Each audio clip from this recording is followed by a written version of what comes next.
वो कौन सी कविता थी जिसने विवेक पारिक को विवेक पारिक बनाया? जंजीर बढ़ाकर साध मुझे, हा हा दुर्योधन बांध मुझे। वाह वाह वाह वाह, क्या बात। रजपूती रजवटरी रणथल में बलिदानी परिपाठ अठे। हाँ, पृथ्वी प्रताप हमीर रतन राणा सांगा सम्राट अठे। जयमल फत्ताओ चंद्रसेन वो मारवाड़ रो दुर्गदास, दोनों हाथा में लिया खड़ग लड़तो सूरजमल जाट अठे। क्या बात है। भाई मेरा राष्ट्र श्रेष्ठ है, ये राष्ट्रवाद है। मेरा ही श्रेष्ठ है और दूसरों का राष्ट्र तुच्छ है, ये उग्र राष्ट्रवाद है। मुझे लगता है कि कविता जोड़ने का माध्यम है, तोड़ने का नहीं है। तो आप कभी भी इस तरह की बात मंच से होनी भी नहीं चाहिए कि जो लोगों में वैमनस्य पैदा करे। विवेक पारिक ने कभी कविता के रूप में सच बोलने की कीमत चुकाई है क्या? बहुत बार, जीवन में भी और कविताओं में भी। सच हमेशा सुविधाजनक हो भाई साहब, ये आवश्यक नहीं है। ओपन माइक ने कविता को लोकतांत्रिक बनाया या सतही बना दिया? हम पॉलिटिकल लेवल पर भी बात करें तो लोकतंत्र कई बार सत्ता ऐसी शक्तियों के हाथ में दे देता है जो उसके लायक नहीं होती। हमारा राजस्थानी सिनेमा पता नहीं क्यों तरक्की नहीं कर पा रहा है, ये मेन स्ट्रीम में कब आएगा? पहली बड़ी वास्तविकता तो है सर बजट। कलाकार बहुत अच्छे हैं, डायरेक्टर्स बहुत अच्छे हैं, लेकिन उन पर विश्वास करने वाले प्रोड्यूसर्स नहीं हैं। जो राजस्थानी सिनेमा है उसके उत्थान के लिए सरकार जो कर रही है प्रयास, वो कहाँ तक ठीक है? ऊंट के मुंह में जीरा। राजस्थानी सिनेमा का सबसे बड़ा दुश्मन हम सभी इसके लिए सामूहिक जिम्मेदार हैं। हेलो दोस्तों, मैं धनराज दाधीच और दोस्तों आज हमारा मेहमान है वो किरदार जिसकी आवाज़ में सिर्फ कविता नहीं बल्कि मिट्टी की महक, वीरों का स्वाभिमान और शब्दों का शौर्य बोलता है। और जब वो अपनी मायड़ भाषा में छंद पढ़ता है तो शेखावाटी नहीं पूरी मुर्दरात धन्य हो जाती है। एक ऐसा नाम जो इंजीनियरिंग की पढ़ाई से निकलकर रंगमंच, सिनेमा और काव्यमंच तीनों दुनिया में अपनी पहचान बना चुका है, जिसे 15 सालों का अभिनय अनुभव है और जिसने राजस्थानी सिनेमा की आगामी फिल्म धूड़ में भी मुख्य भूमिका निभाई है। राजस्थान की माटी का वो कलाकार जिसने कविता, कैमरा और किरदार तीनों को अपना हथियार बनाया है। बिल्कुल सही पहचाना आपने, मेरी मुराद है कवि और बहुत ही शानदार अभिनेता विवेक पारिक। तो विवेक भाई, आपका बहुत बहुत स्वागत और अभिनंदन। धन्यवाद भाई साहब, और मस्त इंट्रो दिया आपने। कैसे हैं आप?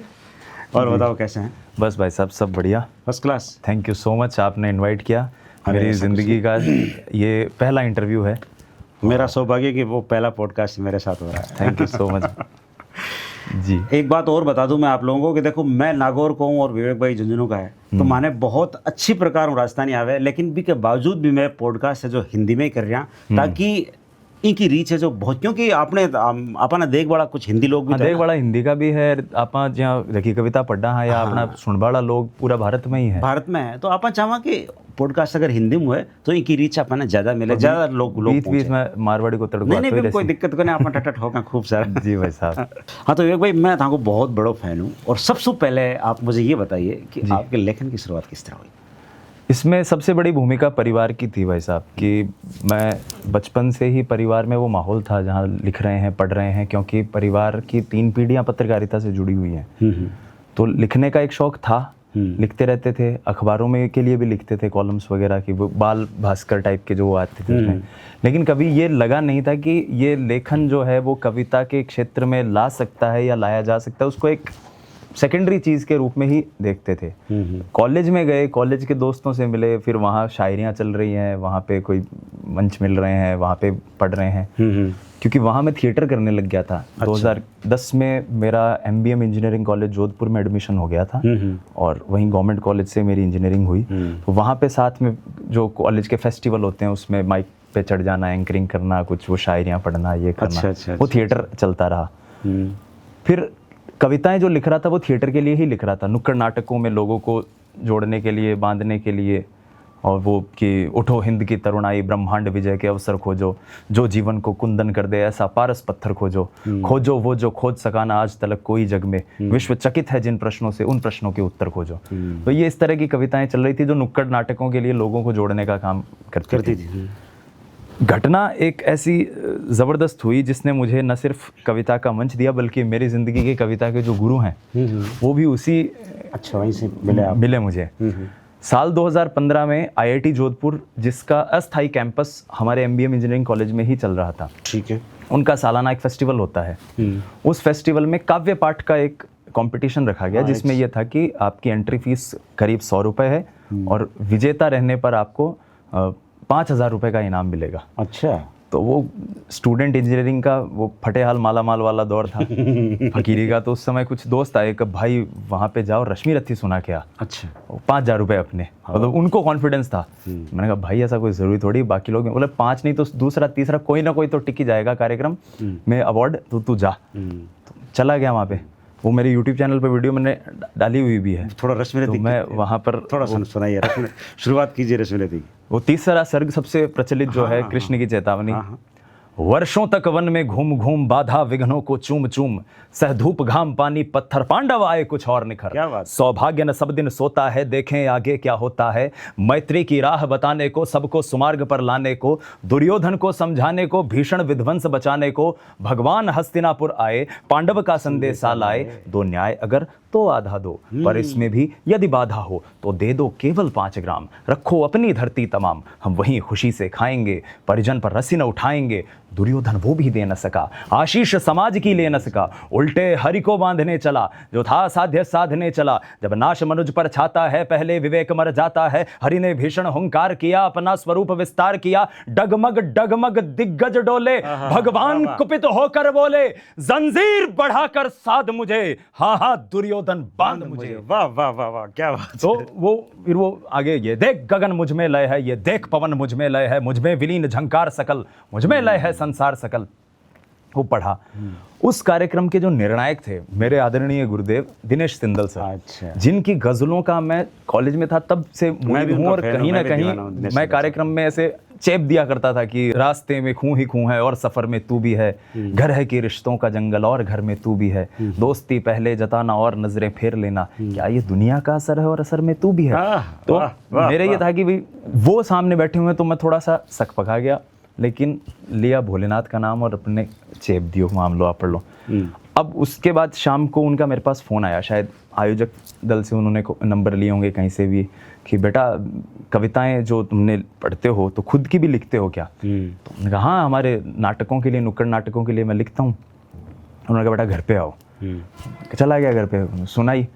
फिर उसमें वीरस की कविताएं कम थी और वो प्यार मोहब्बत वाली शेर शायरियाँ जो उस उम्र की होती हैं वो ज़्यादा थी। तो उन्होंने कहा ये क्यों करता है तू? अच्छा। सर ये तो पसंद ही ऐसी करते हैं। बोले नहीं ये ओज की और वीरस की ही कविताएं पढ़नी है। अच्छा। तो यार पहली बार कोई व्यक्ति ये कह रहे हैं मुझे। मैंने कहा सर कोई कारण? बोले नहीं, मैं जो कह रहा हूँ उसको कीजिए। और 21 मार्च को कहाँ हो?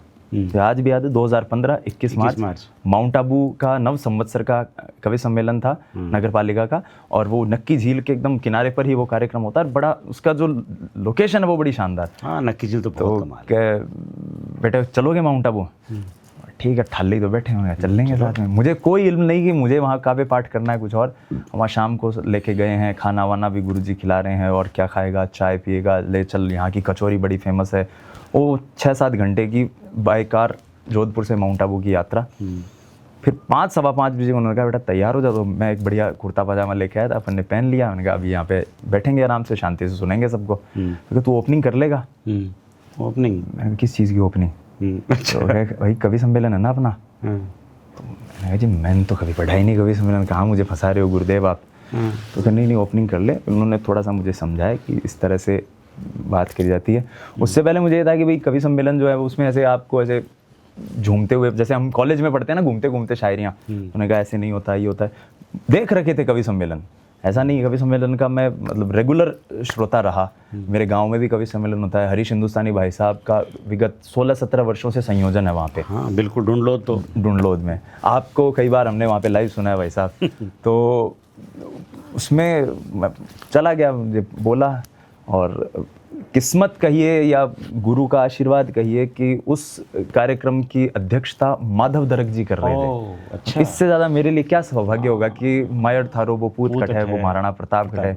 वो जिस कवि की कलम से कविता निकली हो, उनके पैरों के पास बैठकर हमें अपनी टूटी फूटी रचना सुनाने का मौका मिल रहा है। तो वहाँ से एक यात्रा शुरू हुई और फिर वो चलती रही। वो ऑफिशियल शुरुआत थी। वो ऑफिशियल शुरुआत। वो कौन सी कविता थी जिसने विवेक पारिक को विवेक पारिक बनाया? सर इसमें बहुत सारी चीज़ें हैं, क्योंकि मेरा ये मानना है कि कविता एक डिवाइन शक्ति या ऊर्जा है जिसको ईश्वर नाम दे सकते हैं, नियति नाम दे सकते हैं, उसका मनुष्यता से संवाद करने का माध्यम कविता है। वो जिसे चाहे उसकी कलम से वो चीज़ निकलवा सकती है। बिल्कुल। तो कई बार ऐसी कुछ कविताएं रहीं जिनको लिखने के बाद ये लगता है कि यार मतलब ये आशीर्वाद, जिसके नाम से कवि जाना जाए, हाँ कि ये मुझे आशीर्वाद मुझे मिल गया क्या। तो एक कविता ये थी, वो लंबी कविता है लोंगे वाला। ये मेरी कविता है, लगभग 150 पंक्तियों की कविता है। पूरी बॉर्डर फिल्म जिस घटनाक्रम पर आधारित है उसको पूरा मैंने काव्य चित्रण किया उसका। वो करीब 22-25 मिनट की वो कविता है।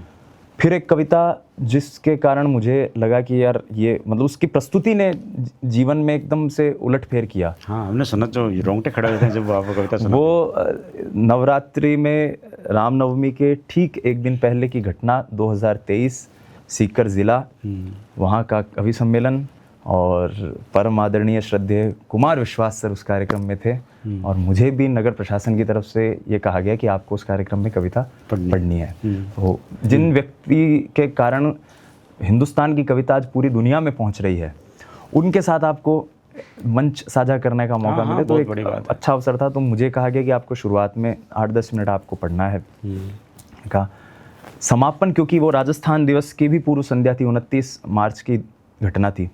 तो मैंने अंत में राजस्थानी भाषा में और हमारे राजस्थान के वीरों का चित्रण करते हुए एक छंद पढ़ा। कौन सा छंद था? वो था कि रजपूती रजवटरी रणथल में बलिदानी परिपाठ अठे, पृथ्वी प्रताप हमीर रतन राणा सांगा सम्राट अठे, जयमल फत्ताओ चंद्रसेन बो मारवाड़ रो दुर्गदास, दोनों हाथा में लिया खड़ग लड़तो सूरजमल जाट अठे। क्या बात है। और उसी के तुरंत बाद कुमार सर अपने सीट से उठे, माला लेकर आई, माला पहना के मुझे आशीर्वाद दिया। वो जीवन का एक ऐसा क्षण था कि वो एक होता ना आपको जो साहित्य के सबसे चरमोत्कर्ष पर जो व्यक्ति बैठा है उसका सिर पे हाथ आ जाए, उससे ज्यादा क्या चाहिए। बिल्कुल बिल्कुल बिल्कुल। फिर मैंने आगे फिर पूरी पढ़ी। वो बीच में ही काव्य पाठ के बीच में ही वो आए थे। और फिर इसमें आगे आता है कि जौहर केसरिया साकर साक्षी बोगड़ चित्तौड़ अठे, लीलाड़ लगा के धूल इरी मरणे की लागे होड़ अठे, कटकर के नाड़ गिरी रणथल तन फिर भी लड़तो रहो समर, कंधे काका जयमल ने ले लड़ता कल्ला राठौड़ अठे, संता सूरा रो मान अठे, रणबीरा रो बलिदान अठे, जुग जुग में आगी वाण अठे, घर गली गांव घमसान अठे, गूंजे माटी के कण कण में जय जय जय राजस्थान अठे, जय जय जय राजस्थान अठे। मैंने आपको एक तेजा जी कविता भी सुनी है जी, है ना? वो मुझे उस दिन आपने सुनाई थी एक दिन, तो मुझे वो क्या कविता थोड़ा सा सुनाए ना आपने। तेजा जी महाराज का जो भाषक सर्प के साथ जो संवाद हुआ है उस पर कविता है। मैंने प्रयास किया कि जब वीरस पे हम पढ़ रहे हैं, और मुझे ये भी लगता है कि हम जिस मिट्टी से आते हैं राजस्थान, तेजा जी से बड़ा वीर क्या वहाँ इतने योद्धा हैं कि अगर एक कवि जीवन में सोचे कि मैं हर एक योद्धा पर कविता लिखूं तो उसका जीवन पूरा हो जाएगा, लेकिन नहीं लिख पाएगा। इतने योद्धा हैं हमारे यहाँ।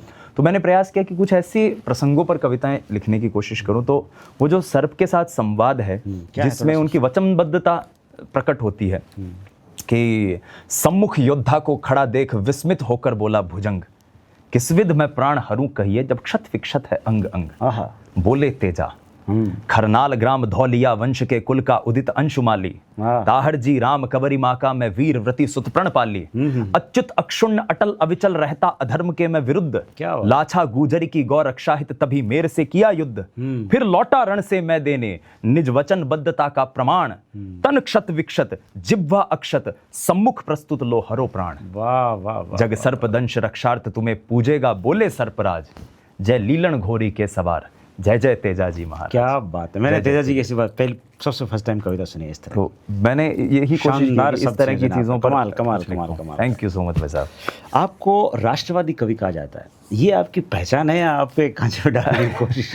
ये वीरस के कवियों के साथ एक बड़ी असमंजस की स्थिति है कि जब भी आप देश के योद्धाओं की, शहीदों की, देश की जो स्वर्णिम परंपरा रही है उसकी जब बात करते हैं तो आपको तुरंत राष्ट्रवाद के खांचे में ढाल के और आपको एक तरह से कह दिया जाता है कि आप तो नॉस्टैल्जिक लोग हो, आप मॉडर्नाइजेशन के विरोध में हो, इस तरह से आपको तिरस्कृत किया जाता है।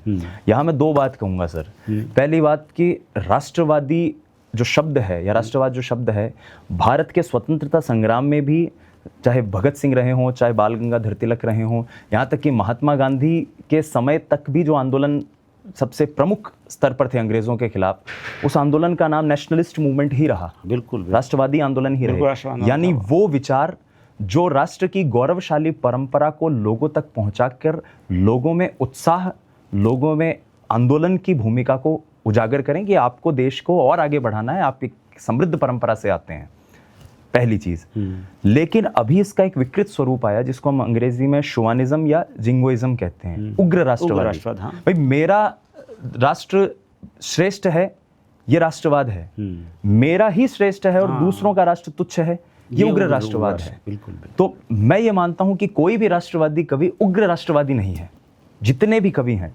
और दूसरी बात सर, खांचे में डालने की, तो अगर कोई राष्ट्रवादी मुझे कहता तो मैं इसे ससम्मान स्वीकार करता हूं कि बिल्कुल हम हैं, क्योंकि हम राष्ट्र की बात करते हैं। उग्र राष्ट्रवादी नहीं है, क्योंकि नोबडी इज परफेक्ट।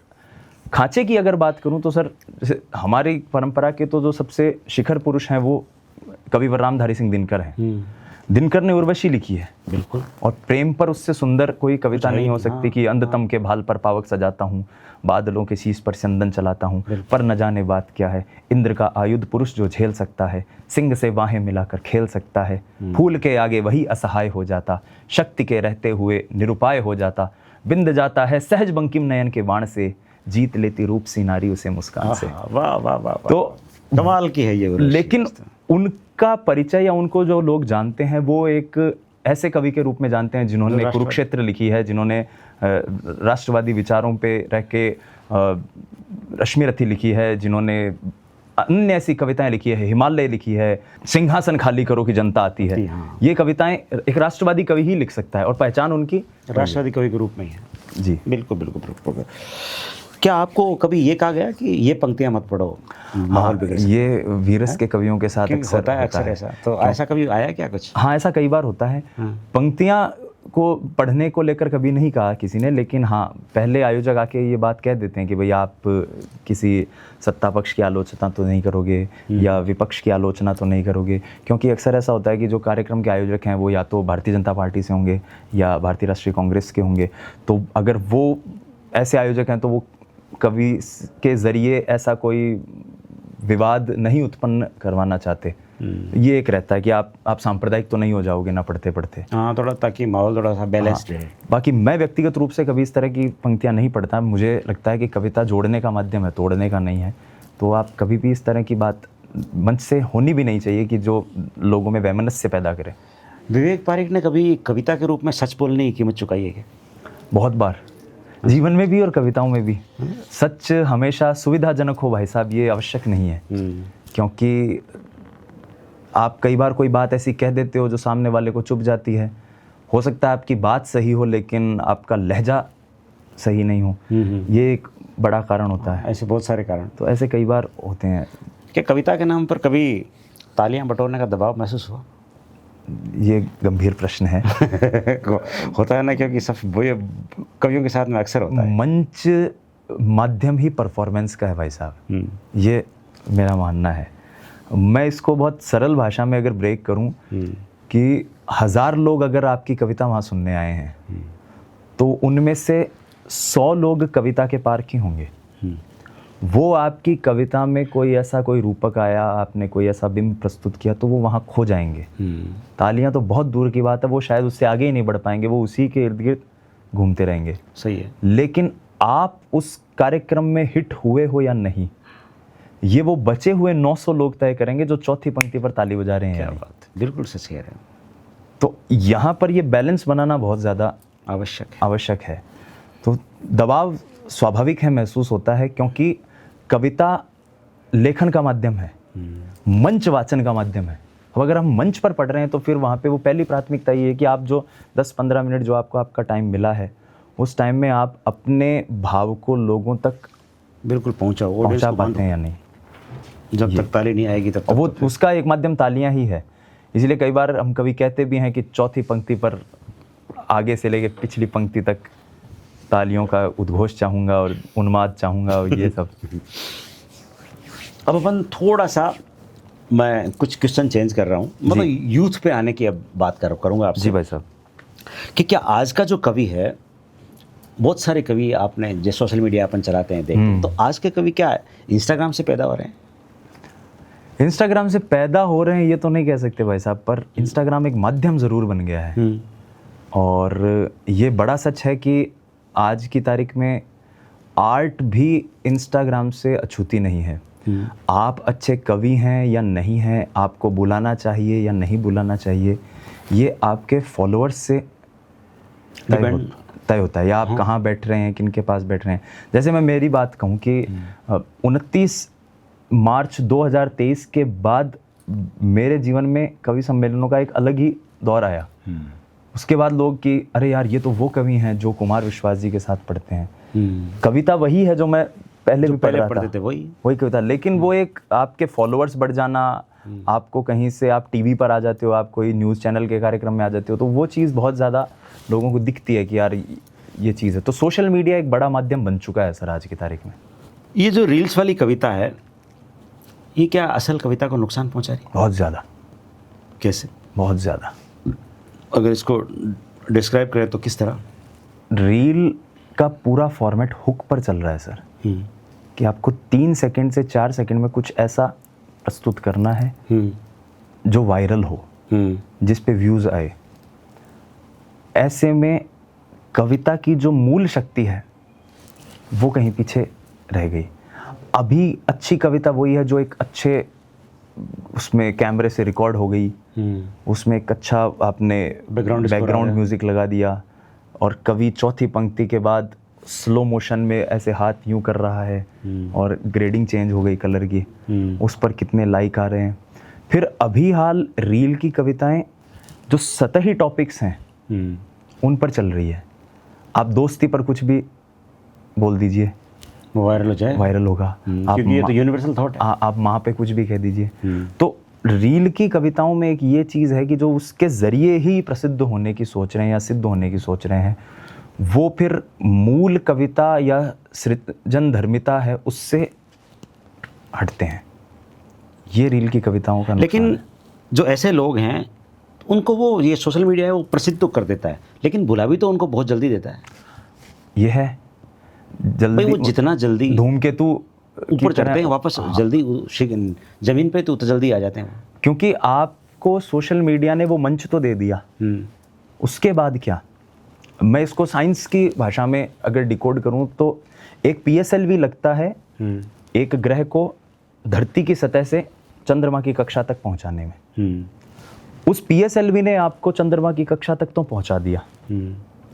अब वहां पर आप उस चंद्रमा के इर्द गिर्द घूम रहे हो या नहीं, ये तो वो सैटेलाइट तय करेगा।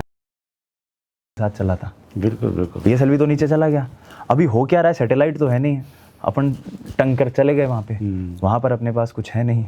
तो इंस्टाग्राम के जरिए केवल कविताओं के फील्ड में ही नहीं, जिस भी फील्ड में लोग पॉपुलर होते हैं, जैसे मैं एक व्यक्ति का यहाँ पे नाम दूंगा, यशराज मुखाटे, मुंबई से आते हैं, बहुत ज़बरदस्त म्यूज़िक कंपोज़र हैं। वो फेमस हुए थे, आपने उनकी वो वीडियो भी सुनी होगी, रसोड़े में कौन था। हाँ बिल्कुल सुनी थी। लेकिन उनके पास इतना ज़बरदस्त कंटेंट, इतना ज़बरदस्त उनको नॉलेज और इतना शानदार उनका अनुभव कि उसके बाद वो आज भी कभी AR रहमान साहब के साथ, कभी वो विशाल ददलानी साहब, उन्होंने अपना मेंटेन बरकरार रखा। लेकिन उनके साथ साथ बहुत सारे लोग थे जो वहाँ तक पहुँचे। तो वो पहुँच तो गए वहाँ पे, लेकिन अभी रानू मंडल एक गीत से कितना पॉपुलर हुई और वो गाना बहुत अच्छा गाया उन्होंने। हिमेश रेशमिया जी ने भी उनको मौका दिया, लेकिन वो मेंटेन नहीं कर पाए। क्योंकि साथ में सामग्री नहीं है ना जो आपको लंबे समय तक मंच तो पहुंचा दिया। भाई मेरी एक कविता वायरल हुई तो मुझे एक आयोजक आएगा, कहेगा कि सर आप यहाँ पे 20 मिनट की प्रस्तुति दीजिए। वायरल तो 30 सेकंड का कंटेंट हुआ है सर, 100%। अब वो 20 मिनट का मेरे पास अगर उस स्तर का सामान नहीं है तो मैं फेल हो जाऊंगा, और उसके बाद मुझे कोई मंच नहीं मिलेगा। ओपन माइक ने कविता को लोकतांत्रिक बनाया या सतही बना दिया? दोनों चीज़ें हुई हैं सर। लोकतांत्रिक भी बनाया है, और लोकतंत्र के साथ एक बड़ी विडंबना ये है कि जब हम पॉलिटिकल लेवल पर भी बात करें तो लोकतंत्र कई बार सत्ता ऐसी शक्तियों के हाथ में दे देता है जो उसके लायक नहीं होती। कविता में भी यही हुआ कि आप अब मंच के मोहताज नहीं हो। आपके गांव में, आपके शहर में कुछ भी है, आप सोशल मीडिया पर कोई भी वीडियो अपलोड कर दीजिए, लोगों को पसंद आ जाएगी। लेकिन उससे जो कविता की समझ है, जो होनी चाहिए थी, जिस विचार को लोगों तक पहुंचना चाहिए था, वो लोगों में धीरे धीरे ख़त्म होती गई। अब हर आदमी कवि हो रहा है। इसका मैं एक एग्जांपल ये देता हूँ कि धनराज भाई साहब मुक्त छंद में कविता कर सकते हैं, लेकिन धनराज भाई साहब छंदबद्ध कविता भी उतनी ही सुंदर कर सकते हैं। अभी क्या हो रहा है, जितने मैं कुछ युवा साथियों को मैं जानता हूँ, बोलते हैं मुझे, मिलते हैं, वो कुछ भी लिख देते हैं, तो मैं कहता हूँ भाई इसमें कविता है, ये तो एक स्टेटमेंट है जो तुमने 4 एंटर मार के उसको 4 लाइनों में बोल दिया। बोल नहीं भैया, ये थॉट्स हैं, अच्छा, ये विचार हैं मेरे। ठीक है, तो पोइट्री और पोइटिक डायलॉग, इनमें बड़ा अंतर है। अभी जो हो रहा है वो पोइटिक डायलॉग है, वो कविता नहीं है। कविता नहीं है, बिल्कुल। ये जो इस तरह की सतही चीज़ें हैं, सतही चीज़ें होती है वो जी। तो आजकल के जो युवा, मैं इन्हीं की बात कर रहा हूँ कि जैसे आजकल के जो युवा कवि है वो बिना परंपरा पढ़े ही मंच पर आ जाते हैं, ये कितना सही है? नुकसानदेह है सर ये भाई, क्योंकि हम जब कुछ पढ़े ही नहीं और एक सतही कवि तभी तो कर पाते हैं हम सतही कविता, तो जाहिर सी बात है कि पहले पढ़ना चाहिए, तभी तो। पढ़ना तो बहुत बाद की चीज़ है सर। मैं 1-2 कार्यक्रम में पहुंचा हूँ, मुझे बड़ी कोफ्त हुई कि आयोजकों ने कहा कि एक कवि हैं या कवित्री हैं, ये इनको हमने सोशल मीडिया पे सुना है और इनके पिताजी या माताजी हमारे नोन हैं और हम इन्हें भी मंच देंगे। जिस मंच पे सुरेंद्र शर्मा जी जैसे कवि बैठे हुए हों, अरुण जैमिनी जी जैसे कवि बैठे हों, चिराग जैन सर जैसे कवि बैठे हों,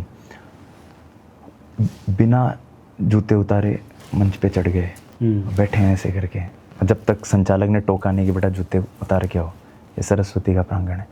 तो अगर इस लेवल तक भी समझ नहीं है तो कवियों को पढ़ना, कविता की परंपरा पढ़ना, वो तो बहुत बाद की चीज़ हो जाएगी सर। तो ये जो चीज़ आपने बोली, बड़ी समस्या यही है कि बिना परंपरा के आना, या कविता की जो यात्रा है, कुछ समझ तो होती है ना, उस यात्रा को जब तक आपने नहीं देखा कि कविता क्या चाह रही है, कविता कैसे बोली जा रही है।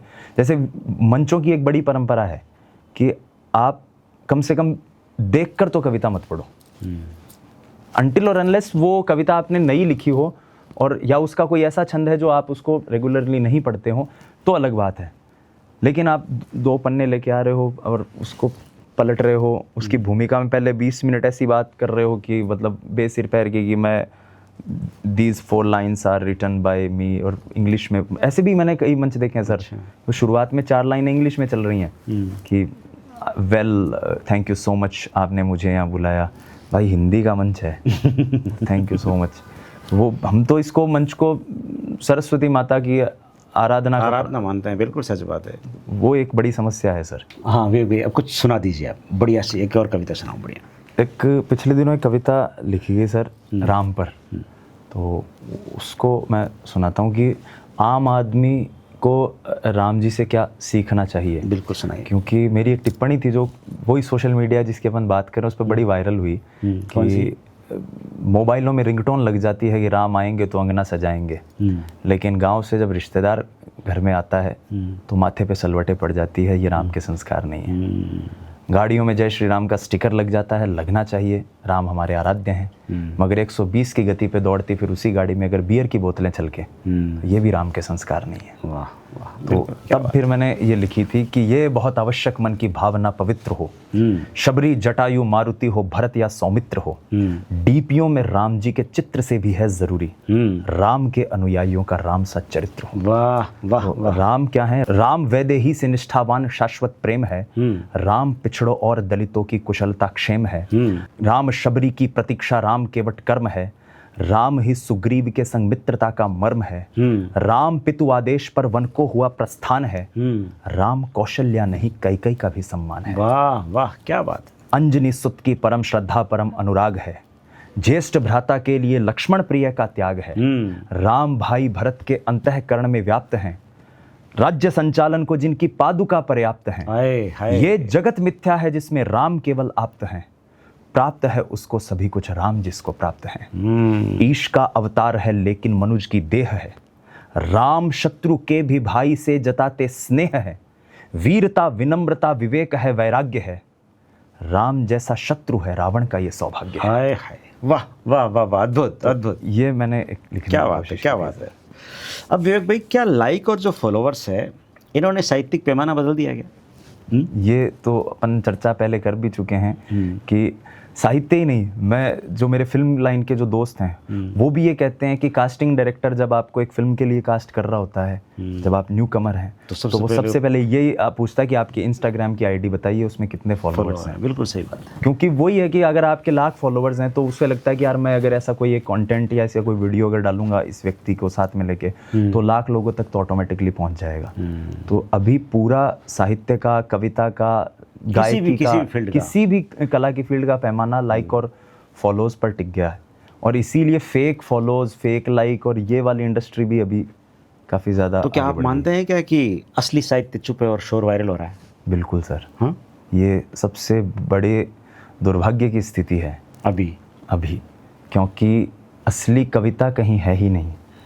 मैं पिछले दिनों एक इंस्टाग्राम पे मिलियन फॉलोवर्स वाली एक कविता पढ़ रहा था, कवित्री जिनकी कविता बड़ी वायरल थी, और उस कविता में कहीं भी कविता नहीं है, मुझे इश्क नहीं प्यार चाहिए। अच्छा। तो अब ये आप सोच सकते हैं कि ये सच में कविता का शीर्षक है। अच्छा, मुझे इश्क नहीं प्यार चाहिए। एक मतलब अब इससे आप तय कर सकते हैं कि कविता कहाँ जा रही है। हालांकि हम भी कोई नहीं होते किसी के ऊपर टीका टिप्पणी करने वाले, सही बात है। मगर जब इस तरह की चीज़ हो रही है, बहुत सी जगह पे ये भी देखते हैं कि कविता के नाम पर छिछोरी बातें, अश्लील बातें ऑडियंस के सामने चल रही हैं, और वो फिर गालियाँ तो कॉमन, भाई स्टैंड अप कॉमेडी का एक पार्ट हो सकती है गालियाँ, क्योंकि वो उसकी ऑडियंस ही वो है। लेकिन जब आप कविता बोल रहे हो और आप उसको कविता कह रहे हो, तो अश्लील पोइट्री को मैं कविता के उस खांचे में रखना स्वीकार नहीं करता। आज के यूथ को क्या कहना चाहेंगे? आज के यूथ को कविता के क्षेत्र में जो लिख रहे हैं, नए जो युवा है जो इस फील्ड में आना चाहते हैं। सर बहुत अच्छा लिख रहे हैं, लिखने वाले तो बिल्कुल लिख रहे हैं, लेकिन फिर भी विवेक पारिक की तरफ से मैं चाहता हूँ एक अच्छा सा प्यारा सा मैसेज। मैं तो एक ही बात कहूँगा, पढ़िए, जितने लोगों को पढ़ सकते हैं उन्हें पढ़िए। और सबसे महत्वपूर्ण बात, जो वर्तमान के कवियों में कई जगहों पर आ भी रही है, कि हम अपने समकालीन कवियों का सम्मान नहीं कर रहे। मुझे अगर धनराज जी की कविता पसंद है तो मैं ये नहीं कहूँगा कि धनराज भैया क्या लिखते हो यार, आपकी उर्मिला कविता, मतलब मैं जब भी सुनता हूँ मुझे कहीं ऐसे दिल में एक हुक सी चुभती है, क्योंकि मेरे अंदर का अहंकार मुझे ये नहीं बोलने देगा। जब आप सामने वाले को अप्रिशिएट करोगे तो आपके भी मार्ग खुलेंगे कि आप किस तरह से अच्छी कविता को बोलते हैं या किस तरह से अच्छी कविता को सुनते हैं। क्योंकि एक कलेक्टिव विचार है, मेरे पास 1 रुपया है, आपके पास 1 रुपया, आप मुझे 1 रुपया दे देंगे, मैं आपको 1 रुपया दे दूंगा, तो बाद में अंत में अपने पास 1-1 रुपया ही बचेगा। लेकिन आपके पास एक विचार है, मेरे पास एक विचार है, और दोनों ने 1-1 विचार एक दूसरे को दिया, तो हमारे पास 2-2 विचार होंगे। बिल्कुल बिल्कुल सही बात है। तो सबसे पहली बात है कि एक दूसरे को अप्रिशिएट करें, और उसमें अगर आप सकारात्मक आलोचना कर सकते हैं तो वो कीजिए। जब आप अप्रिशिएट करेंगे तो उस आलोचना के भी रास्ते खुलेंगे। हाँ, अनसिक्योर क्यों होना किसी, मतलब इसमें थोड़ी इनसिक्योरिटी फील होती है। ये बड़ी समस्या है। कहीं ऐसा ना हो कि यार मेरी कविता, मैंने उसकी तारीफ कर दी तो मेरी कविता कमजोर हो जाएगी, मुझे लोग कहेंगे कि यार तू छोटा है, तू तो झुक गया उसके सामने। बिल्कुल बिल्कुल बिल्कुल सच है। अब अपन दूसरे पार्ट पे आते हैं जो आपका है अभिनय क्षेत्र। जी, मैंने आपकी फोटोग्राफ देखी, मुझे बहुत अच्छी लगी, सच में। Thank you sir. मैं इसके लिए आपको तहे दिल से बधाई देता हूँ। आपकी एक्टिंग की शुरुआत कब हुई? एक्टिंग की जोधपुर से ही हुई थी सर। अच्छा, वहीं से? हाँ, 2011 मतलब में। पोइट्री और एक्टिंग दोनों पैरेलल चली आपके? हाँ, पोइट्री तो कभी सम्मेलनों के लिए नहीं थी, पोइट्री तो नुक्कड़ों के लिए, नाटकों के लिए लिखते रहते थे। कभी ये नहीं लगा कि कविताएं मंच पर पढ़ेंगे। तो कवि सम्मेलनों में जब हम लिख रहे थे, माफ़ कीजिएगा, जब कॉलेज में जा रहे थे फर्स्ट ईयर में, तो वहाँ पे हमारे एक कल्चरल क्लब शुरू हुआ और उसमें थिएटर का एक सेक्शन शुरू हुआ। तो वहाँ पे हमने जाके एडमिशन ले लिया। एक वो इनसिक्योरिटी होती है गांव के बच्चों को कि भाई क्या करें, कुछ 500 बच्चे अलग अलग राज्यों से आए हुए हैं, अलग अलग शहरों से आए हुए हैं, उनके बीच में आप अपने आप को कैसे प्रस्तुत करें, तो चलो थिएटर क्लब ज्वाइन करते हैं। फिर वहाँ उस काम में मज़ा आने लग गया। रंगमंच, मतलब आपको लोग सुन रहे हैं, आप एक पात्र को निभा रहे हो, आप उसकी तरह भाव भंगिमाएँ करके बोल रहे हो, लोग तालियां बजा रहे हैं, आपको ड्रेस मिल रही है, आपको कॉस्ट्यूम, मेकअप, ये वो सब चीज़ें हो रही हैं। फिर वहाँ से यात्रा और आगे बढ़ी। वेस्ट जोन का जो एचआरडी मिनिस्ट्री का कल्चरल फेस्टिवल होता है, उसमें लगभग 2 से 3 साल तक मैंने मेरी यूनिवर्सिटी को, जयनारायण विश्वविद्यालय को रिप्रेजेंट किया थिएटर में। नाटक लेके जाते थे, नाटक करते थे, वो धारा प्रवाही रूप से वो संवाद बोलना, ये सब करना। क्योंकि थिएटर में तो पूरा पूरा धारा प्रवाही होता है। और वो 1 घंटे में कोई कट नहीं, कोई ब्रेक नहीं, आपको उसमें पूरी 1.5-2 महीने की रिहर्सल है, वो करी।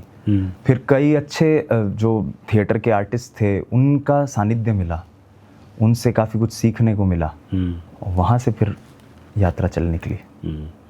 और ये इसका ख्याल कब आया, द फोटोग्राफर? फोटोग्राफर 2022 में लिखी थी। फिल्म की लाइन में दरअसल मैं 2015 में एनएसडी गया था, मैं थोड़ा सा और पीछे लेके जाऊंगा आपको।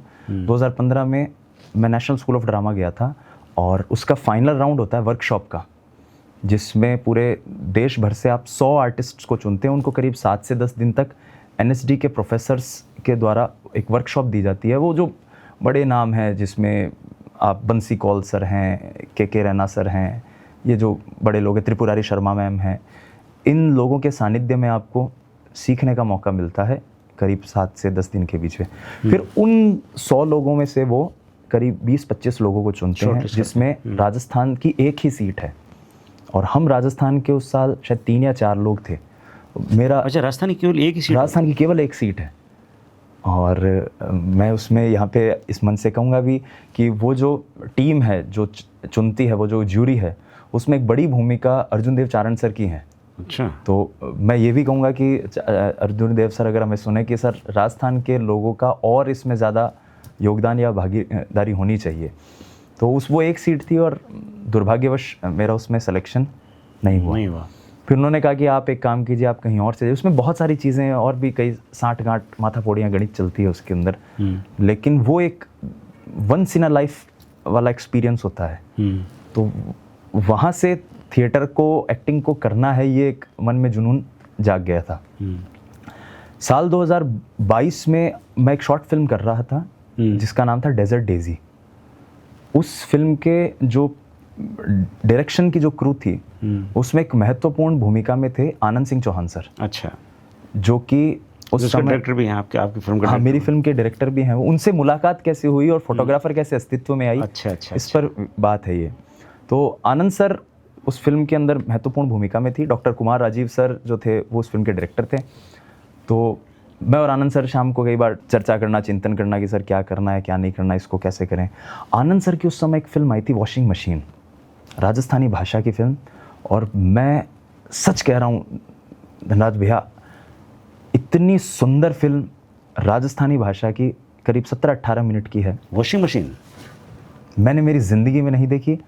48 फिल्म फेस्टिवल्स में वो बेस्ट डायरेक्टर, बेस्ट फिल्म का अवार्ड जीत चुकी है। अरे वाह, क्या बात। जिसमें नेशनल, इंटरनेशनल, चित्र भारती फेस्टिवल, मामी फेस्टिवल, मतलब ऐसा भारत का कोई बड़ा फिल्म फेस्टिवल नहीं है जिसमें वो फिल्म गई नहीं हो और कोई ना कोई प्राइज नहीं लेके आई हो। आनंद सिंह जी की मूवी? आनंद सिंह जी की फिल्म। मेरी तरफ से आनंद जी को बहुत बहुत बधाई। सुजस में उनके बारे में आर्टिकल छपा था, करंट अफेयर्स में उन्हें उस साल पढ़ाया गया वॉशिंग मशीन को, और वो उस फिल्म से जुड़े हुए थे। तो मैं चर्चा करता रहता था उनसे कि सर ये कैसे होता है, ये एंगल, ये मूवमेंट। फिर उन्होंने कहा कि यार तुम लिखते भी तो हो भाई। तो मैंने कहा हाँ सर मैं लिखता हूँ। तो कुछ ऐसा, तो मेरे दिमाग में एक कहानी थी कि जो बच्चे कॉम्पिटिटिव एग्जाम्स की तैयारी करते हैं, मैं कोचिंग इंस्टीट्यूट्स के बच्चों से भी जुड़ा हुआ हूँ, कलाम एकेडमी में मैं पढ़ाता भी हूँ। तो बहुत सारे बच्चे, खासतौर पर नीट जेई की तैयारी करने वाले, अक्सर परीक्षा के तनाव के चलते आत्महत्या कर लेते। बिल्कुल बिल्कुल। तो फिल्म के जरिए कैसे एक सकारात्मक संदेश उन्हें दिया जाए, तो उन्होंने उसे डायरेक्ट किया। वो फिल्म अस्तित्व में आई। वो film Bangalore shorts international film festival में पहुंची, और उस फिल्म की ये सबसे बड़ी उपलब्धि, मेरे फिल्म लाइन की भी ये उपलब्धि है कि वो फेस्टिवल भारत का इकलौता ऐसा फेस्टिवल है जिसमें अगर कोई फिल्म जीतती है तो शॉर्ट फिल्म की कैटेगरी में भारत की ऑस्कर के लिए ऑफिशियल एंट्री बनती है। अच्छा। वहाँ पहुँचना एक अपने आप में उपलब्धि थी। वो BISF में रिलीज हुई थी ना जी, वहाँ भी वो 2023 के अंदर गई थी। फिर करीब साल भर तक हमने अलग अलग जगह पे उसे शो किया, उसके स्क्रीनिंग करी हमने। जो पूर्व CM साहब हैं हमारे, अशोक गहलोत जी, उनको दिखाई। उन्होंने कहा कि यार हम इसे चाहेंगे कि राजस्थान सरकार के पोर्टल से इसे लाया रिलीज किया जाए। मगर फिर चुनाव आ गए, आचार संहिता लग गई, बहुत सी चीज़ें हुई। अभी वर्तमान में जो डिप्टी चीफ मिनिस्टर साहब हैं अपने बैरवा सर, उनको एक कार्यक्रम में मैं मिला था, तो वहाँ भी मैंने इस फिल्म की चर्चा की। उन्होंने बाकायदा अपने भाषण में इसकी चर्चा की कि यार ऐसी फिल्में नहीं वो बहुत कमाल की विद्यार्थियों को दिखानी चाहिए। फिर पिछले साल 26 दिसंबर को हमने इसे यूट्यूब पर डाल दिया, रिलीज़ कर दिया। मेरी सभी से गुजारिश है कि एक बार आप द फोटोग्राफर जरूर देखना। 8 मिनट की फिल्म कमाल की मूवी है, सिर्फ और सिर्फ 8 मिनट की मूवी है जी। द फोटोग्राफर के नाम से आप सर्च करोगे तो आपको मिल जाएगी, और विवेक सर के चैनल पर है वो। जी सर। कुछ धूड़ के बारे में कुछ बताइए ना, आपकी आगामी फिल्म आ रही है धूड़, मैंने कुछ सिनॉप्सिस वगैरह देखे थे उसके जी। बहुत कमाल के हैं, उसके बारे में अगर कुछ बता सके तो बताइए ना। धूड़ जैसे कहते हैं ना, कोई किसी ने सिर पे हाथ फेर दिया हो ऊपर वाले ने और आपकी झोली में कुछ डाल दिया हो, वैसा रहा। आनंद जी से उसके बाद एक परिवार जैसा ताल्लुकात हो गया। मैं जोधपुर अब जाता भी हूँ तो अभी लोगों को किसी को पता नहीं कि धूड़ नाम की फिल्म भी आ रही है। हाँ, उनके ही घर पे रुकता हूँ। तो उन्होंने कहा यार मैं एक फिल्म सोच रहा हूँ, तुम उसमें भूमिका निभाओगे क्या? उन्होंने कहा सर ठीक है बिल्कुल। फिर उन्होंने कैरेक्टर के लिए तैयारी करवाना मुझे शुरू किया। वो एक मेंटली रिटार्डेड बच्चे का कैरेक्टर है, राजस्थानी भाषा की फिल्म है, और लगभग 25 किलो वजन मैंने उस फिल्म हाँ, के लिए उसमें कम किया है। मैंने देखे थे सिनॉप्सिस उसके, आप बिल्कुल दुबले पतले सूख गए थे एकदम। और मेरे पिताजी की भूमिका में हिंदुस्तान के सबसे महान कलाकारों में से एक यशपाल शर्मा जी हैं। और यशपाल जी की पहली राजस्थानी फिल्म है वो। अलका अमीन मैम जो हैं वो उस फिल्म में माँ की भूमिका में है हमारे। अच्छा। अलका अमीन जी को आप लोगों ने केदारनाथ फिल्म में सुशांत सिंह राजपूत की माँ का किरदार निभाते हुए, या शादी में ज़रूर आना में राजकुमार राव की माँ का किरदार बड़ी निभाते एक्ट्रेस है हुए। बॉलीवुड की। तो ये तो उसकी कास्ट इस तरह की रही। जो कैमरे के पीछे जो टीम थी वो भी बिल्कुल उसी तरह की। हमारे जयपुर के एक बहुत ज़बरदस्त डीओपी हैं अशोक मीणा जी।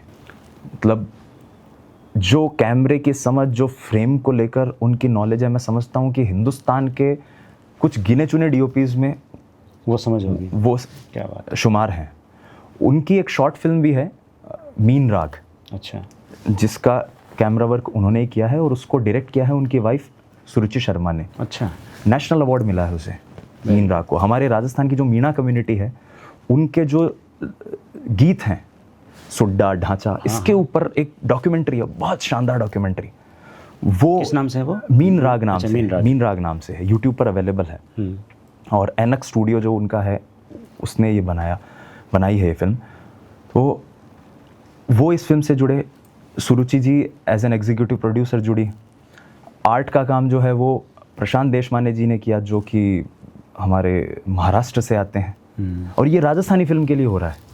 बहुत म्यूजिक डायरेक्टर जो है इसके वो मेहुल सुरती जी हैं। अच्छा। गुजराती म्यूज़िक इंडस्ट्री के हम कह सकते हैं सबसे वेटरन म्यूजिशियंस में से एक, म्यूज़िक डायरेक्टर्स में से एक। और साल 2019 में एक फिल्म को नेशनल अवार्ड मिला था, हेलारो। हाँ, हेलारो मिला ना। हेलारो के म्यूज़िक डायरेक्टर मेहुल सुरती जी हैं। अच्छा।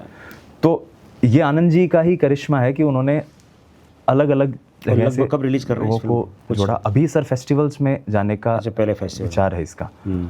और मोहित महेश्वरी जो हैं वो भी FTI के पास आउट हैं, हमारे जोधपुर से आते हैं। वो इसके एसोसिएट डायरेक्टर हैं इस फिल्म के, बहुत शानदार एक्टर। FTI में हर साल एक कैफ़ी आज़मी स्कॉलरशिप दी जाती है, जो उसके FTI के बैच के सबसे अच्छे एक्टर्स हैं उनमें से एक। उस साल की FTI की स्कॉलरशिप जब 2021 में वो थे, वो मोहित को मिली है। मोहित हमारे राजस्थान से आते हैं। चलो सर, बहुत बहुत बधाइयाँ इस फिल्म के लिए। तो ये अब अपन अपन राजस्थानी सिनेमा की थोड़ी चर्चा करते हैं। जी सर। कि सारे सिनेमा तरक्की कर रहे हैं सर, चाहे बंगाली को ले लो, मराठी सिनेमा ले लो, गुजराती, जैसे अभी आपने हेलारो बताया, ऐसा कोई सिनेमा नहीं है जो तरक्की नहीं कर रहा। लेकिन हमारा राजस्थानी सिनेमा पता नहीं क्यों तरक्की नहीं कर पा रहा है। ये मेन स्ट्रीम में कब आएगा सर? इसके पीछे क्या कारण हो सकते हैं? सर 3 कारण हैं जैसे, और थोड़ी सी कड़वी बात करने के लिए आपने मुझे इस जगह पे खड़ा कर दिया है जहां तलवार पर चलना है। कड़वी नहीं, मतलब अपन एक जेन्युइन चर्चा कर रहे हैं कि भाई रीज़न क्या है। वास्तविकता तो यह है ना कि भाई पहली बड़ी वास्तविकता तो है सर बजट। कलाकार बहुत अच्छे हैं, डायरेक्टर्स बहुत अच्छे हैं, लेकिन उन पर विश्वास करने वाले प्रोड्यूसर्स नहीं हैं। वो प्रोड्यूसर मुंबई में हिंदी फिल्में प्रोड्यूस कर रहे हैं, लेकिन वो राजस्थानी फिल्में नहीं कर रहे प्रोड्यूस। उसके पीछे एक अतीत रहा है, उसकी चर्चा ना करें तो बेहतर है। लेकिन अब जो अच्छे आर्टिस्ट आ रहे हैं उनको मौका नहीं मिल पा रहा। बजट एक बड़ी समस्या है। दूसरी जो बड़ी समस्या है वो विजन की है। जो कलाकार हैं भी वो उस कई जगह पे वो उस चीज़ को, कंटेंट को डिलीवर नहीं कर पा रहे जो उन्हें करना चाहिए। जैसे सर मैं इसको एक अलग ढंग से कहूँगा कि आज OTT सबके पास आ गया है। बिल्कुल आ गया। मतलब आपके एक क्लिक पर पूरी दुनिया का सारा सिनेमा आपके सामने पास में है। बिल्कुल। आप अब्बास किरोस्मी की फिल्म देख सकते हो, आप माजिद मजीदी को देख सकते हो, आप हॉलीवुड को तो चलो छोड़ दीजिए, आप मराठी फिल्म देख सकते हैं, आप गुजराती अच्छी फिल्में देख सकते हैं, आपके पास बंगाली फिल्म का पूरा संसार है। अब ऐसे में अगर हमें राजस्थानी में कोई चीज़ बनानी है तो हमारा विजन फिर उसी स्तर का होना चाहिए। जैसे मैं यहाँ पे सत्यजीत रे सर को थोड़ा कोट करूँगा। सत्यजीत रे जी ने पूरे जीवन में बंगाली भाषा में ही फिल्में बनाई। बिल्कुल। लेकिन वो फिल्में बंगाली नहीं है, वो आम आदमी की फिल्में अंतर्राष्ट्रीय हैं। वो बिल्कुल अंतर्राष्ट्रीय फिल्म जो बनी बंगाली भाषा में है। हाँ, उनका विजन अंतर्राष्ट्रीय है। हमारा विजन हम संकीर्ण करते जा रहे हैं कि यार मुझे तो राजस्थानी फिल्म बनानी नहीं, मैं एक अंतर्राष्ट्रीय सिनेमा बनाऊंगा, मैं एक नेशनल सिनेमा बनाऊंगा, मेरी भाषा राजस्थानी होगी। हम परंपराओं से ऊपर नहीं उठ रहे हैं। हाँ, हम उस कंफर्ट जोन में ही रहना चाह रहे हैं। मॉडर्न और अर्बन कहानियाँ कहने से डरते हैं हम लोग। मॉडर्न अर्बन कहानियाँ कहने से डर रहे हैं। तीसरी चीज़ एक वितरण की बात आ जाएगी। हलवा बहुत अच्छा बन गया और हमने पूरा पैसा, पूरी पूंजी उस हलवे को बनाने में लगा दी। उसमें काजू भी डाले, बादाम भी डाले, लेकिन जब लोग खाने आए तो हमारे पास ना तो प्लेट है ना चम्मच है। बहुत सही बात कही आपने। ये एक बड़ा कारण है। धूड़ 2022 में लिखनी शुरू करी थी आनंद शाह ने और 23 पूरा इसके प्री प्रोडक्शन में गया है। 24 और 25 2 साल से पोस्ट प्रोडक्शन चल रहा है और धीरे धीरे धीरे धीरे धीरे धीरे धीरे धीरे बढ़ रहे हैं। तो वो बहुत सारे, हम क्या, जैसे मैं बताऊं आपको, एक हमारे जयपुर के फिल्म मेकर हैं दीपांकर सर। नानेरा। दीपांकर सर ने ज़बरदस्त काम किया है। मूसो एक उनकी फिल्म है, बहुत कमाल की थी। यशपाल जी ने प्रमुख भूमिका निभाई। राजस्थानी में काम कर रहे हैं।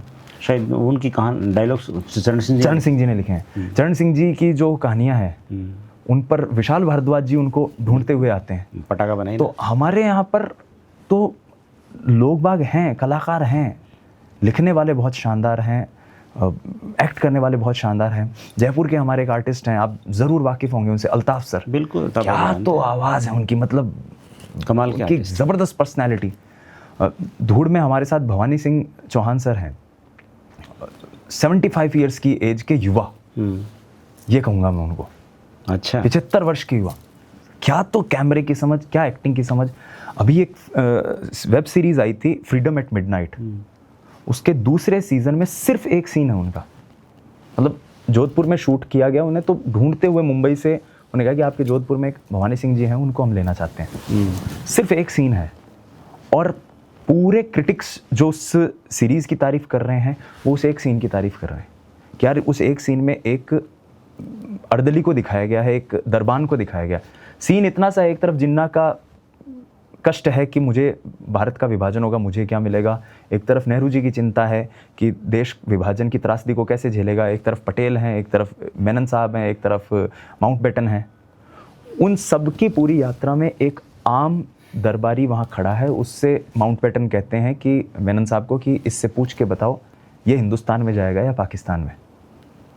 और आंखों में आंसू है उस किरदार के और वो कहता है कि साहब एक ही बेटी है, बेटे का ससुराल कसूर में है, कसूर जहाँ जाएगा बेकसूर भी नहीं जाएगा। एक आम आदमी की पीड़ा को, आम आदमी ने क्या झेला था विभाजन में, नेताओं ने जो झेला वो झेला, उससे सुंदर उस राजस्थानी एक्टर ने अभिव्यक्त किया है। क्या बात। और किसी ने नहीं किया वो, लेकिन हम जानते नहीं उन्हें। अशोक भाई की मैंने भी बात करी।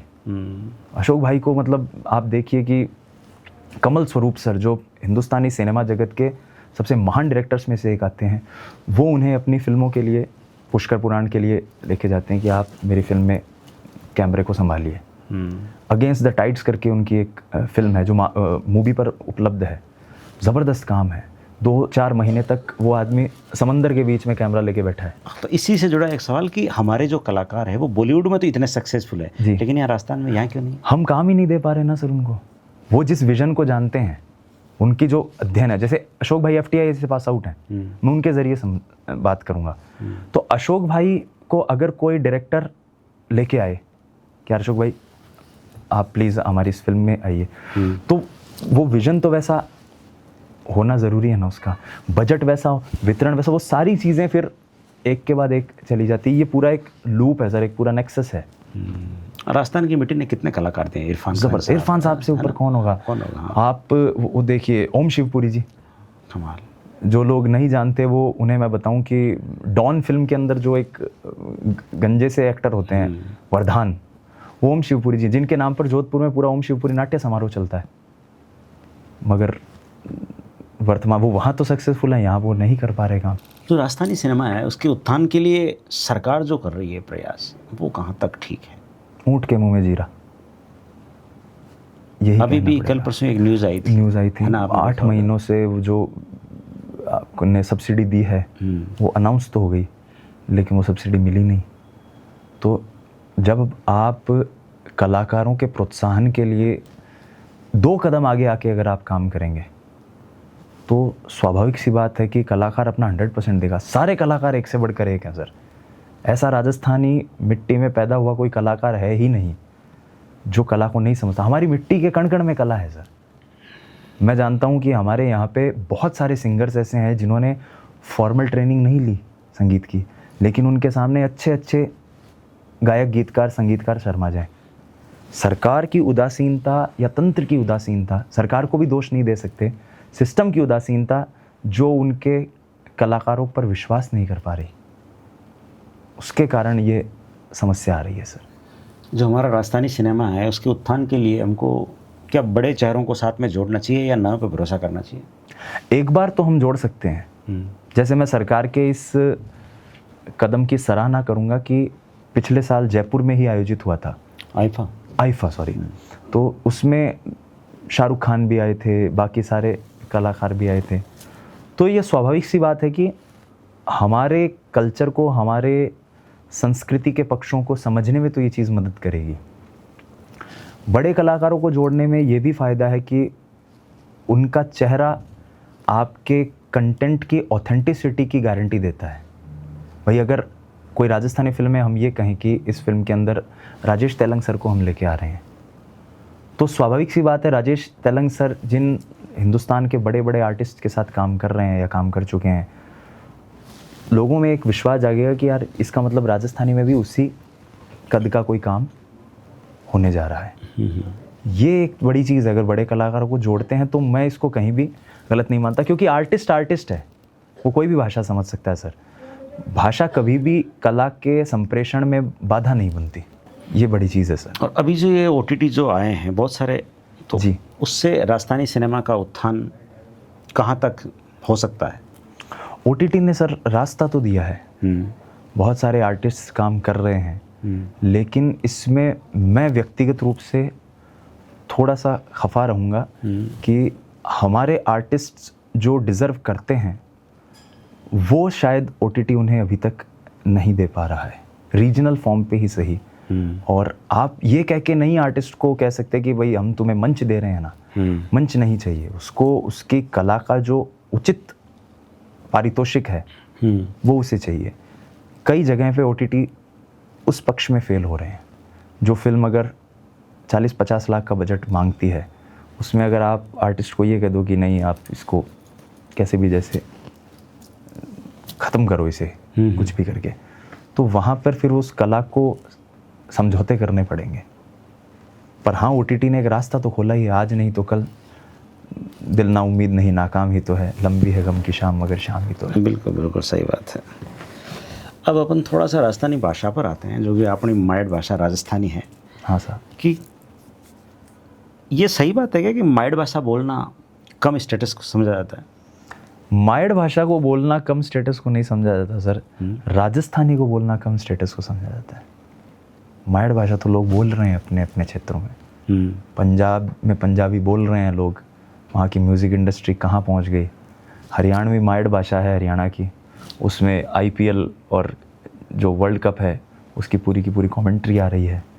मराठी सिनेमा, बंगाली भाषा, बंगाली के लिए तो कहते ही हैं कि भाई जो हिंदुस्तान, लेकिन मैं अपनी कल राजस्थानी सोचेगा की वो बात कर रहा आज हूँ। अपनी राजस्थानी अपने यहाँ पर स्टेटस सिंबल नहीं माना जाता राजस्थानी मतलब को। अगर अपन दोनों अगर राजस्थानी में बात करें तो अपन यहाँ समझिए कि अरे यार ये तो गंवार हाँ, एक गैल मतलब गैल सपा है कि बात कर रहा है ना, पिछड़ा लोग हैं, अनाओ को नहीं, हाँ शायद अनाती को हाँ, नहीं। हिंदी को नहीं बोलनी आवे, इंग्लिश को नहीं बोलनी आवे। तो ये एक बड़ी चीज़ है और घरों से ही ये चीज़ हो जाती है। माएँ पिता राजस्थानी में बात करें लेकिन बच्चों को ये कहेंगे कि तू हिंदी में बोल, इंग्लिश में बोल। बेटा आइज़ कहाँ है ये बताओ, नोज़ कहाँ है ये बताओ। आप अपना छोटा टाबरा राजस्थानी तो बताओ, लेकिन इंग्लिश बताओ। इंग्लिश बताओ, जॉनी जॉनी यस पापा सुनाओ। ये बड़ी समस्या है। अब एक और सवाल कि हमारी जो राजस्थानी भाषा है उसको संवैधानिक दर्जा अभी तक नहीं मिल पाया जी, है ना, इसके पीछे क्या कारण हो सकते हैं? कारण क्यों नहीं मिल पा रहा है? बहुत सारे कारण हैं भाई साहब। जैसे एक बड़ा कारण है शासकीय या शासन की उदासीनता। उन्हें लगता है कि भाई ठीक है, एक भाषा है, संवाद का माध्यम है, लेकिन हाँ जब आप 8वीं अनुसूची में किसी भाषा को शामिल करते हो तो आपने उसके ऊपर गौरव का राज तिलक तो किया ही है, वो नहीं कर पा रहे। उसमें एक बड़ी भूमिका हमारी भी है, हमारे जनप्रतिनिधियों की है। हालांकि अभी ये चीज़ें धीरे धीरे ख़त्म हो रही है। जैसे अभी जो राजस्थानी भाषा के या राजस्थान से जो जनप्रतिनिधि आ रहे हैं, जैसे मैं कोट करूंगा, हमारे यूनिवर्सिटी के हमारे जूनियर भी रहे हैं वो रविंद्र भाटी जी। अच्छा, तो रविंद्र जूनियर थे क्या? हमारे जूनियर थे। अच्छा, हम 2014 के पास आउट हैं और वो शायद 2018 या 19 में वहाँ के छात्र संघ के अध्यक्ष बने। वो तब भी राजस्थानी भाषा में ही छात्रों से और यूनिवर्सिटी प्रशासन से संवाद करते थे। वो आज भी विधानसभा में राजस्थानी भाषा में ही बोलते हैं। बहुत बड़ी बात है। और कैसा भी कार्यक्रम हो, जाति पार्टी इन सब से ऊपर निकल के अगर राजस्थानी भाषा से जुड़ा हुआ कार्यक्रम है तो रविंद्र जी वहाँ पहुँच रहे हैं। मैं तो शपथ भी राजस्थानी मिली, शपथ राजस्थानी मिली। हाँ। ऐसे बहुत सारे लीडर्स हैं, केवल रविंद्र जी नहीं, ऐसे बहुत सारे लीडर्स हैं नेशनल लेवल पर, इंटरनेशनल लेवल पर। लेकिन समस्या यही है कि हम प्रशासनिक जो भूमिका है उसको और थोड़ा सा हमें द्रुतगामी करना पड़ेगा, एक चीज़। दूसरी चीज़ मुझे ये भी लगता है कि राजस्थान में जितनी बोलियां और भाषा में जितना डिफरेंस है, सारे भाषा को बोलने वाले क्षेत्रों को एक मंच पर लाना भी पहली भूमिका होनी चाहिए राजस्थानी भाषा को संवैधानिक दर्जा देने से पहले। अगर मैं कहूँ कि राजस्थानी भाषा संवैधानिक दर्जा पाएगी तो कौन सी राजस्थानी? अब फिर हम कहते हैं कि कोई सी नहीं बना दो, लेकिन आपको ये विचार मन में रखना होगा कि जितनी मारवाड़ी मेरी है उतनी मेवाड़ी भी मेरी है, उतनी भरतपुर में धौलपुर में जो ब्रिज भाषा बोली जा रही है वो भी मेरी है, उतनी जैसलमेर में जो बोली जा रही है वो भी मेरी है, उतनी जो बागड़ी है वो भी मेरी है। अगर मैंने इन सबको एक करने की सोची, या मैं इन सब के साहित्य को पढ़ रहा हूँ, या मैं इन सब के कवियों से बात कर रहा हूँ, मिल रहा हूँ, डिफरेंस नहीं आता। आप नागौर के हो, मैं शेखावाटी को, पर आप बोल रहे हैं, एक दूसरे की बात समझा भी है, कोई दिक्कत ही नहीं। पर खुद, क्योंकि हम तो साहित्य के लोग हैं, अपन तो समझेंगे। आम लोगों में वो जो एक वैचारिक वैमनस्य है कि भाई ये मेरे क्षेत्र की भाषा नहीं है, ये मेरे क्षेत्र की भाषा है, वो अगर वैमनस्य खत्म होता है, लोग अगर एक मंच पर आते हैं, तो संभव है कि राजस्थानी भाषा को थोड़ा उसमें पॉलिटिकल प्रेशर तो लगेगा। लोग लगा भी रहे हैं, लोग साथ में काम भी कर रहे हैं, बहुत सारे ग्रुप्स इसके साथ जुड़े हुए हैं, बहुत सारे लोग अपने व्यक्तिगत जीवन से समय निकाल कर इसके लिए, इस यज्ञ में अपनी आहुतियाँ दे रहे हैं। ये आज नहीं तो कल ये होना ही है सर। चलो दुआ करें कि अपनी भाषा है जो 8वीं अनुसूची में जाए। और अब आखिरी सवाल मेरा कि क्या राजस्थानी भाषा को संवैधानिक दर्जा मिलने के बाद हमारे राजस्थानी सिनेमा का उद्धार होगा? मेरा फिर सवाल वही है। उद्धार तो होगा सर, स्वाभाविक सी बात है। जब आप एक उस संविधान प्रदत्त भाषा में अगर अपना कंटेंट या अपनी कला को प्रस्तुत करते हैं तो स्वाभाविक सी बात है उसकी गूंज तो लोगों तक जाती है, ज़्यादा दूर तक जाती है। राष्ट्रीय पुरस्कार भी, और राष्ट्रीय पुरस्कार तो अब भी मिल सकता है, राष्ट्रीय पुरस्कार को लेकर कोई इशू नहीं है, लेकिन ये है कि आम आदमी तक फिर उसकी पहुंच जो है उसको पहुंचाने में एक स्टैंप लग जाता है कि यार ये अगर उस भाषा में बनी हुई है तो हमें देखनी चाहिए। डोगरी में बनी हुई फिल्मों को लोग देखते हैं, तो ऑथेंटिसिटी आ जाती है उस चीज़ के साथ, एक स्वीकारोक्ति आती है उस चीज़ के साथ। सर एक चीज़ मैं यहाँ पे और जोड़ना चाहूँगा सर, जो कि सिनेमा और राजस्थानी भाषा में जो प्लस माइनस है उसके पीछे कारण है, वो अपन ने एक चर्चा भी की थी कि फिल्मों में जो भाषा यूज़ हो रही है, फिल्मों में जिस भाषा का प्रयोग हो रहा है, वो कई बार उस भाषा से बिल्कुल मेल नहीं खाती जो हम आम तौर पर राजस्थानी भाषा बोलते हैं। बिल्कुल, ये सच बात है। भाई आप आपस में बात कर रहे हैं, जैसे मैं इसको ऐसे कहूँ कि आप और मैं पॉडकास्ट कर रहे हैं, रिकॉर्ड हो रहा है, चल रही बात, लेकिन यहाँ दो एक्टर्स को बिठा दें और ये फिल्म का एक सीन बना दें कि आपको पॉडकास्ट लेना, एक फिल्म में सीन हो रहा है, तो फिर वो ऐसे होगा कि धनराज भाई आपने कहीं ला गए राजस्थानी भाषा रो कहीं हो गला, तो ये ऐसे कोई नहीं बोलता। सही बात है ये। तो वो जो चीज़ है ना, वो कई बार हम अच्छा काम करके भी उस चीज़ को आम जनता तक नहीं पहुंचा पाते। काम तो ऐसा होना चाहिए कि लोग तरसें कि यार राजस्थानी भाषा में कितना शानदार काम हो रहा है, ज़बरदस्त करें। सर सोशल मीडिया पर जो रील्स बनाने वाले लोग हैं, क्या गजब काम कर रहे हैं। जैसे हमारे उधर वो दो शेखावाटी में क्रिएटर्स हैं, बन्नू पंकू, बढ़िया ज़बरदस्त कंटेंट ला रहे हैं। उस 1 मिनट में वो कहीं फूहड़ता नहीं करते और वो लोगों को हंसा भी रहे हैं, लोग हंसते हैं, लोग खिलखिलाते हैं। यहाँ ढूंढाड़ी में भी चौमुख के आसपास के बहुत सारे लोग हैं जो बहुत अच्छा काम कर रहे हैं सर, और उसमें मजा आ रहा है उसके अंदर, है ना। उसमें ऐसा अपनापन सा फील होता है, वो कहीं भी बनावटी नहीं लगता है। लेकिन अगर हम किसी अपने आसपास के, मुझे आप कह दें कि यार एक राजस्थानी के अंदर संवाद लिखो, तो मैं फिर उसमें ऐसे खतरनाक शब्द डालूंगा कि लोगों को ये ना लगे कि फिल्म चल रही, लोगों को ये लगे कि इसको लिखने वाला कोई बहुत बड़ा साहित्यकार और बहुत इंटेलिजेंट आदमी है। चलिए सर, बहुत ही अच्छा लगा। अब एक छोटा सा अपन रैपिड फायर खेलते हैं। मैं कुछ सवाल पूछ रहा हूँ, जल्द जवाब देने आपको। जी भाई साहब। ठीक है। पहला सवाल, मंच पर प्रतिभा चलती है पहचान?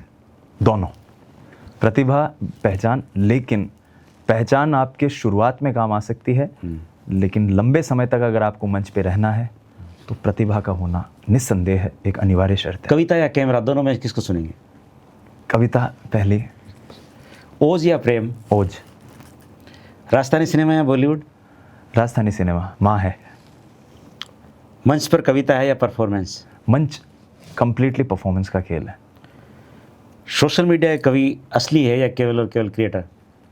ये क्रिएटर शब्द ही उस कवि होने के भूमिका पे प्रश्न चिन्ह लगा देता है। तो अगर आप कवि हैं तो फिर आपको क्रिएटर जैसे किसी अलंकार की आवश्यकता नहीं होगी। राजस्थानी सिनेमा का सबसे बड़ा दुश्मन?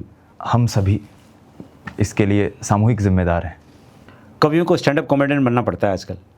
हास्य कवियों के साथ ये ज़रूरत है कि आप उस मंच पर आपको चुटकुले भी सुनाने हैं, आपको कुछ हंसी मजाक भी करना, आपको थोड़ा सा एकाभिनय जैसी भी चीज़ें करनी है, तो कवियों को बनना। कविता का अच्छा होना ज़रूरी है, वायरल? अच्छा होना मेरे लिए पहली प्राथमिकता है, क्योंकि वायरल हो सकता है ना भी हो, लेकिन अच्छी कविता आज के 100 साल बाद भी सुनी जाएगी। लोकप्रियता या साहित्यिक गुणवत्ता? साहित्यिक गुणवत्ता। एक शब्द में विवेक पारिक क्या है? यात्री। आपको लोग कवि के रूप में जाने या अभिनेता के रूप में? एक अभिनेता जो कविताएं लिखता है, या एक कवि जो अभिनय करता है। ऐसी ख्वाहिश जो बाकी हो विवेक पारिक की? बहुत सारी ख्वाहिशें ऐसी तो सर, हजारों ख्वाहिशें ऐसी कि हर ख्वाहिश पे दम निकले। बहुत निकले मेरे अरमां, मगर फिर भी कम निकले। चलो विवेक भाई, आप इस पॉडकास्ट में आए, आपका बहुत बहुत धन्यवाद। और इसी तरह मिलते रहें, बात पर मिलाते रहें। आपने जो भी बात की उस पर मुझे मेरा एक शेर याद आ गया कि मेरे शब्द के मुकद्दर में महताब तो लिखा नहीं, अब इस तीरगी को जैसे चाहे अफरोज कर दे, मैं हर हाल में गैर जानिबदार रहूंगा, न्यूट्रल, उरूज अदा कर दे या ज़मीं दोज कर दे। वाह वाह वाह वाह वाह, क्या बात है। तो ख्वाहिशों के नहीं पूरे होने पर कलाकार की यही स्थिति होती है, और कलाकार को तो ये भग्न हृदय भव, उसको तो ये हमेशा उसकी ख्वाहिशें अधूरी रहेगी, तभी वो लिखता रहेगा। चलिए विवेक भाई, आप यहाँ आए, बहुत अच्छा लगा मुझे भी, और उम्मीद है कि पॉडकास्ट अच्छा ही हुआ होगा। थैंक यू सो मच, पसंद आया होगा। आपका बहुत बहुत शुक्रिया, तहे दिल से धन्यवाद। बहुत बहुत आभार सर। और फिर मिलेंगे एक नए पॉडकास्ट के साथ, एक नए मेहमान के साथ। तब तक आप सभी को खमा गणिसा। थैंक यू सो मच, बहुत बहुत धन्यवाद। राम राम सा।